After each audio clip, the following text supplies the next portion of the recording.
படிக்கிறதுக்கு உதவி வேணுமா? கேட்கலாம். எதனால ஃபர்ஸ்ட்டு இத சொல்றோம்? ராசியாதிபதி புதன். அந்த புதன் என்ன பண்றாருன்னா, ராசியில ஆட்சி பலம் பெறுகிறார். அப்புறம் 2ஆம் இடத்துல இருக்கார். 2ஆம் இடம் இந்த வாக்கு ஸ்தானம் அப்படின்னு சொல்றது.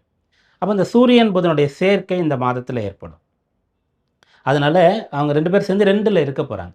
அப்ப படிக்கிறதுக்காக உதவிகள் கேட்கலாம்.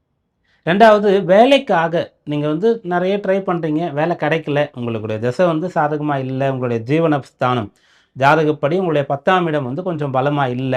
அப்ப சுயமா சொந்த கால்ல நின்னு நீங்க வேலை தேட முடியலன்ற ஒரு நிலை இருந்தா, கொஞ்சம் இறங்கி வந்து யார் மூலமா ஒரு ரெஃபரன்ஸ் நீங்க கொஞ்சம் சொல்லுங்க, ரெக்கமெண்ட் பண்ணுங்க, இல்ல எங்க வேலை இருக்கு அப்படின்ற மாரி கேட்டு நீங்க வேலைக்காக முயற்சி பண்ணும்போது கிடைக்கும்.